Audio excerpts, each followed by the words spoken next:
এই বছর ফেব্রুয়ারি মাসের 12 তারিখে আমার বিয়ে হয়। মেহেন্দি তার আগের দিন হয়েছিল 10 তারিখে। তাই কিছু মুহূর্ত, কিছু স্মৃতি তুলে ধরলাম।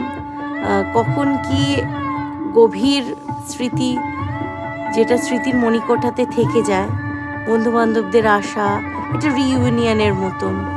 তারপর ছাদের মধ্যে প্যান্ডেল, কত আলপনা, লোকজন আসা, খাওয়া দাওয়া, সব কিছু কিরম যেন একটা বছর ঘুরতে চললো। 2024 পেরিয়ে 2025, আমাদের বিয়েও দেখতে দেখতে 1 বছর হতে চললো। এরমভাবে হয়তো বছর বছর সব পেরিয়ে যাবে, কিন্তু যেইগুলো ঘটে যায় ভালো জিনিসগুলো, সেগুলো সত্যি স্মৃতির মণিকোঠাতেই যত্ন সহকারে থাকে।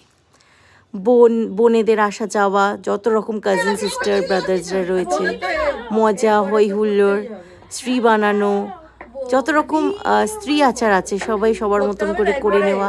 কাজ, সব থেকে বড় কথা, কাজটাকে কেউ ছোট বড় না মনে করে ঝাঁপিয়ে পড়ে, কেউ বসে থাকে না। আর কেউ যদি বসেও থাকে তো সে বসে বসে না অর্ডার করবে, নয় খাবে, মানে কেউ, সবাই একটা কিছু কিছু অ্যাক্টিভিটির মধ্যে থাকে।